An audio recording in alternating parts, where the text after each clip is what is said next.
Thank you. Certainly. Just straight behind you, Di. I have an addiction to being liked. Yep. And therefore I compromise the truth with that. So in other words, So every addiction, Di, is related to a fear. So what's the fear? Rather than telling me the addiction, tell me the fear. It's a fear of being... the fear of being unliked. The fear of being disliked, yeah. Or disliked. Yeah. So therefore I compromise the truth with that. Exactly. And what my question is, while I'm in emotional addiction, I'm not being truthful. You're not being truthful, and the truth can never enter your heart. And if the truth never enters your heart, there'll be no opening to love. So what we finish up doing is we finish up maintaining these lack of humility states, which is all based around our fear. And what we do is we maintain that state, which prevents us from having the truth. And because we don't have the truth, we're now prevented from receiving love. And so you know what we do because of all of that? We go into a barter system with love, which is not love at all. We create an alternate universe about love. And the alternate universe, as long as you give me what I want, I'll give you what you want, and we'll all feel loved. And we don't feel loved still, because there's still this terrible feeling, and it's that we're unloved. And a terrible knowledge that if I've got to get something or give you something in order to get something, that I'm not being loved in the first place. And yet we engage that as a belief system because we prefer that rather than actually being humbled to the emotions of fear that we have. That's why we engage it. So we create this alternate universe, this different universe than what God created. Universe God created is all harmonious with love, and what we do is we create an alternate universe that's all harmonious with barter. We create a bartering system and then hope we're going to be happy somehow. That's what we do. And it's all because we're resisting the truth. We want to stay away from truth. Yeah. Can I, before I answer a few more questions, I want to add a few more things to this subject of truth.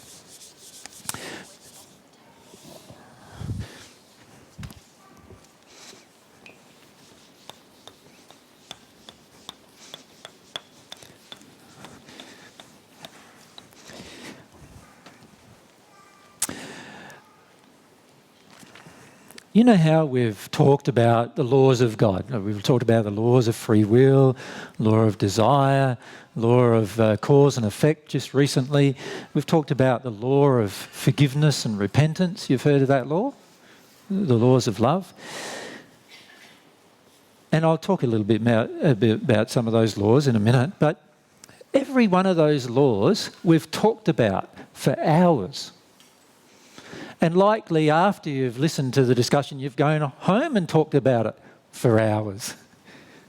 All right? But the very next day often, there's a cause and effect event that occurs that we don't understand. Or there's a free will event that occurs that we don't understand. Or there's an issue of forgiveness that we don't understand. And what does that tell us? It tells us that the intellectual understanding of a law has next to no benefit to our soul. It's only when we emotionally grasp the law in its full capacity that we have the ability to actually understand it. And then we don't need to discuss it because we live it. Do you see? So what's happening for many of us is that we have been presented with all these laws, like the law of attraction.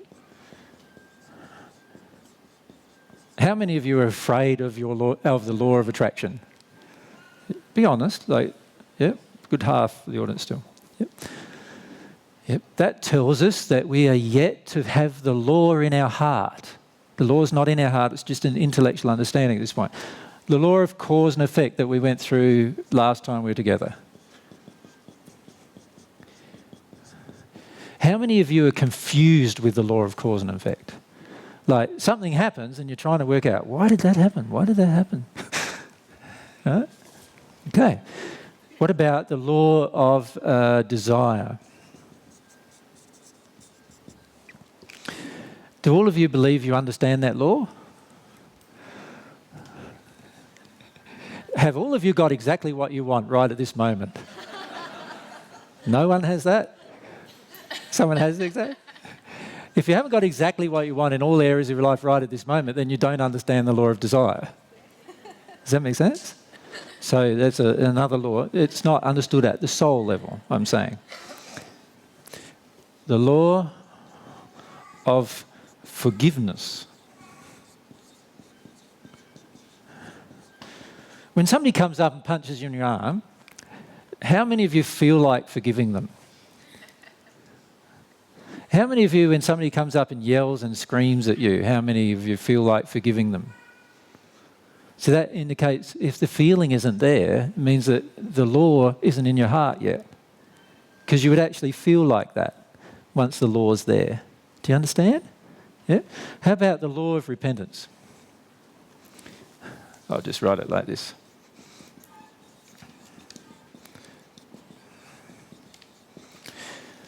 Forgiveness is about what others have done to you, right? That harmed you or hurt you or whatever. Repentance, what's that about? What you've done to others, right? So how many of you engage that law? Sometimes? Yeah? So all of you have all of your children, all who love you dearly, and they have no blockages with you whatsoever. Is that right? No? Well, perhaps you're not engaging that law yet, if that's the case. And all of you are in a relationship and you have no problems with the relationship at all. Is that right? No? Then you're not engaging that law yet at the soul level, right? Because if you were, there would be no blockages to your partner, to your soulmate. There's all sorts of reasons why there's blockages, and it's because of what others have done to us and what we have done to others. And those two laws are they're all associated with the most powerful law of the laws of love, and that's the most powerful law in the universe. And yet we still don't understand them. So you know what we do instead? We engage this law of compensation. How many of you are familiar with that law? Yeah, that law is the one that we're most familiar with, actually, because that's a law of natural love, and that's what we do most of the time. We don't engage forgiveness or repentance at an emotional level. So what we're doing is we're trudging through our life with all this weight of all of the things that we've done and what others have done to us on our shoulders. And every time an event happens, one of these things that we're carrying on our shoulders gets triggered or gets pushed around like a saw that's getting prodded. Imagine a big open wound and somebody's just sticking your finger in it and wiggling the finger around a bit. That's what it feels like, doesn't it? There's the law of compensation happening for us. And again and again and again and again and again until such a time as we engage one of these laws. Now, for the majority of us, we think we've heard the information and we think we get it. But we don't. Because if we'd engaged those laws, this wouldn't even be happening. You would be walking around with nothing needing to be compensated for. Because everything's been resolved by the other laws that are higher in their nature. Now, the reason why I'm bringing this up is because for truth to really be known in the sense of I know the truth, it has to be in my heart.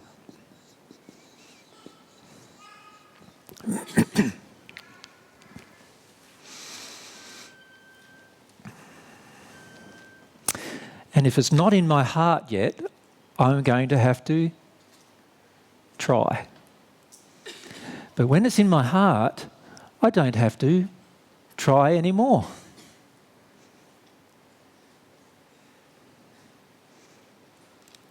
So that can relieve me of lots of stress and lots of pressure. How many of us feel pressure about being on the path? Lots of us feel pressure all the time about it, don't we? It can relieve us of all pressure if the truth was in our heart. How is the truth going to get into our heart? It's got to go in emotionally. What's got to come out first? The error.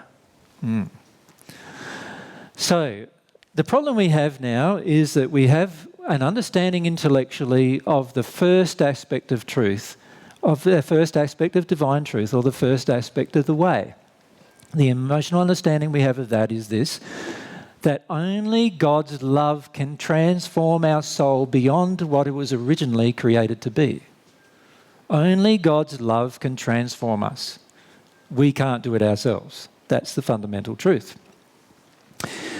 So then we realise that actually we need to be open to that love flowing into us, and that brings us to the second point, that to be open, or what creates the openness in our soul to receiving love, is truth.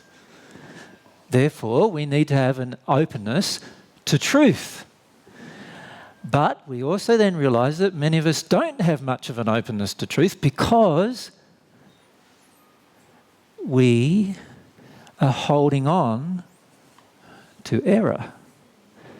And the error is like filling up our bottle, filling up our soul so much that there's no space for truth to enter. So that brings us to what we need to do with the third aspect. Actually, I'll get that thing again. So what does that bring us with the third aspect? The third aspect was humility.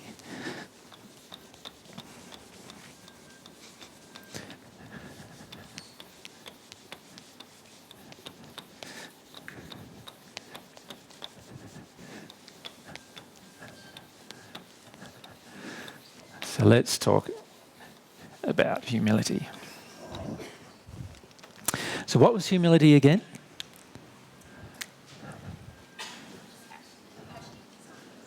So we're talking number 3 now. It's a passionate, longing and desire to feel and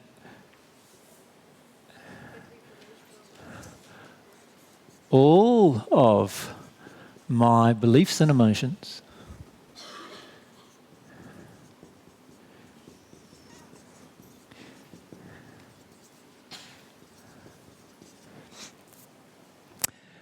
whether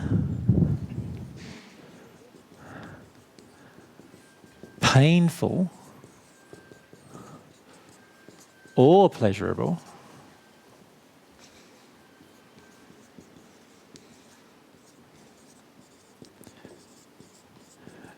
no matter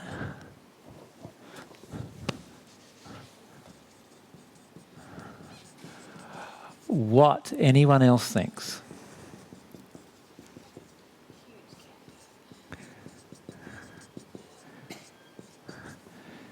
Thinks or feels.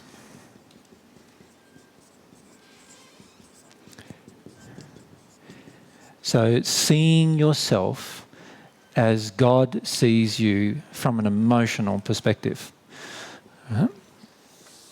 Okay. This is where, can you see, we have the most work to do. This is where our will is engaged or not engaged. It's our humility. That is the problem. So let's just write that down. I'll just write it down as humility.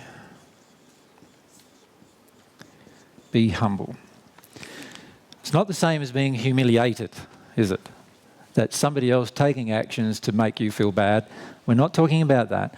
We're talking about you being completely open to experience every single thing that's within you that's out of harmony or in harmony with love. Doesn't matter which. Just everything. Not selective. Not wanting to control it. Not being afraid of how other people view it. Just feeling it every single time. Yep. Now, can you see the effect that this is going to have on the previous 2 points? if we're humble, then we'll be open to receiving truth, because the only thing that stops us from receiving truth is that we're worried about what the truth is about. And if we're willing to feel our emotions about what the truth is about, then we'd receive the truth. Right? And if we can receive the truth, then our truth will open our heart, and then God's love will flow if we have a longing for it. So that it's all quite simple, really. Everything is dependent upon our humility. How humble we are, how willing we are to actually feel all of our feelings. Now, there's quite a lot I can say about this subject, and a lot that I've said in the talk about humility in the past that's worth listening to again if you want to listen to that.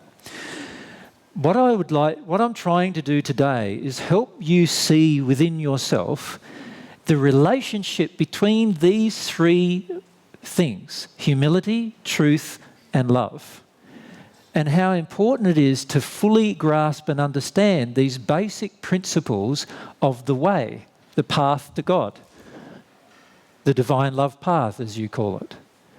If we fully grasp these principles, those three primary principles, this being the third, we will understand that everything is dependent upon my will.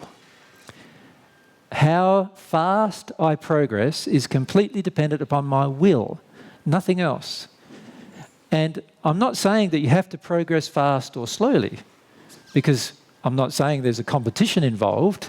It's an everlasting process, so why compete with anyone about it? I'm saying, what's the point of not progressing when you could be happier if you do? You see, much of our unhappiness on the so-called way is that we're not actually on the way. We're not actually on the path. We're not actually on the way to God's love. We're actually on the natural love way still, and we've just called it a different name.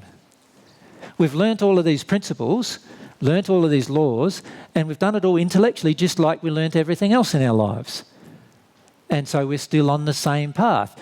Just because we've learnt the terminology of something, it doesn't mean that we understand it here in our soul. And we can talk terminologies all day, you know, even start with the acronyms, you know. How's your LOA? And what about your FW? And how'd it go with your CNE? Oh, I got no idea.